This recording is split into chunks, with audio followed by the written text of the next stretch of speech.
నాటి రోజున కరీంనగర్ ఉమ్మడి జిల్లా ఉన్నప్పటి నుంచి విడిపోయినప్పటి నుంచి మేము రాజన్న సిరిసిల్ల జిల్లా ఏర్పడిన తర్వాత ఎస్టీ ఎరుకల అంటే ఏకలవ్య ఎరుకల సంఘం రాజన్న సిరిసిల్ల జిల్లా సంఘం అనేది ఈరోజు ప్రప్రథమంగా మొదటగా ఈరోజు ఏర్పాటు చేసుకోవడం జరిగింది. దానికి 13 మండలాల నుంచి 13 మండలాల కుల సంఘాల అధ్యక్షులను సొసైటీ అధ్యక్షులను పిలిపించుకొని ఏకగ్రీవంగా కోనేటి సాయిల్ గారిని జిల్లా అధ్యక్షునిగా ఎన్నుకోవడం జరిగింది. అయితే ఈ సందర్భంగా నేను ప్రభుత్వానికి కొన్ని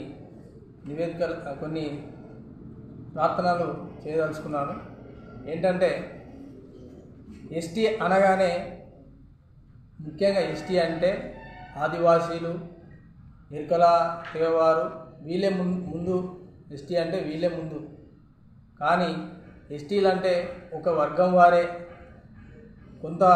కొంతమంది ఒక వర్గం వారే అనే విధంగా ఎస్టీ అనే పదాన్ని కొంత వర్గం వారే వాడుకుంటున్నారు ఎస్టీ పదాన్ని. అయితే ఈ ఎరుకల జాతి అనేది ఇక్కడ పుట్టినటువంటిది మమ్మల్ని చూసి మా ఆదివాసులను చూసే మా యొక్క జీవనోపాధిని చూసి మా యొక్క స్థితిగతులను చూసి మాకు రిజర్వేషన్లు అనేవి ఖరారు చేసిన ఈ గత ప్రభుత్వాలు.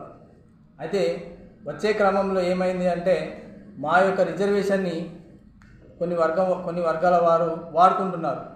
అంటే మేము సంఖ్యాపరంగా తక్కువ ఉన్నామని చెప్పి రాజకీయ నాయకులు కావచ్చు, ప్రభుత్వం కావచ్చు మమ్మల్ని పెద్దగా పట్టించుకుంటలేదు. అయితే మేము ప్రభుత్వాన్ని కోరుకున్నది ఏంటంటే ఎస్టీ అంటే ఎరుకల వారు, ముఖ్యంగా ఎరుకల వారే వస్తారు ఎస్టీ వర్గంలో అని వాళ్ళు ప్రభుత్వం గుర్తించాలి, రాజకీయ నాయకులు కూడా గుర్తించాలి.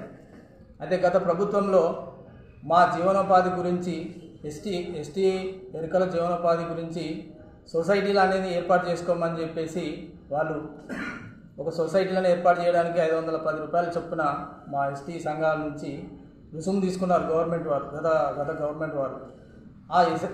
ఆ ఎస్టీ సొసైటీలను ఫామ్ కానియకుండా కొంతమంది రాజకీయ నాయకులు కావచ్చు, ఇంకా వేరే వర్గం వారు కావచ్చు, ఆ ఎస్టీ సొసైటీలను మధ్యలోనే ఆపేసినారు. దాని ద్వారా కేవలం పందుల మీద ఆధారపడి బతికేవారు వాళ్ళకి జీవనోపాధి లేకుండా అయిపోయింది. ఇప్పుడు వాళ్ళు బ్రతకడానికి రోజు తిండి తినడానికి కూడా లేని పరిస్థితి ఏర్పడి జరిగినది. కాబట్టి మేము ప్రభుత్వాన్ని కోరేది ఏంటంటే ఎస్టీలు అంటే ఎరుకల వారు, మొదటగా వచ్చేది ఎరుకల వారని గుర్తించాలి. మాకు రాజన్న సిరిసిల్ల జిల్లాలో ఏకలవ్య విగ్రహం ఏర్పాటు చేయాలి. దానికి సంబంధించిన భూమిని కూడా కలెక్టర్ గారు మాకు ఏర్పాటు చేయాలి. అదేవిధంగా మా ఎస్టీలను రాజన్న సిరిసిల్ల జిల్లాలో ఇంతమంది ఎస్టీలు ఉన్నారని చెప్పి వాళ్ళు గుర్తించాలి. మేము ఏదైనా సమస్య మీద కలెక్టర్ ఆఫీస్కి వెళ్ళినప్పుడు వాళ్ళు మీకేందా చేసేది అని ఒక రకమైన చిన్న చూపుతో మమ్మల్ని చూస్తున్నారు. కాబట్టి ఆ రకమైన ధోరణిని వారు మానుకోవాలి అని చెప్పేసి ఈ సందర్భంగా నేను ప్రభుత్వాన్ని కోరుతున్నాను, రాజకీయ నాయకులను కోరుతున్నాను. జై కురు.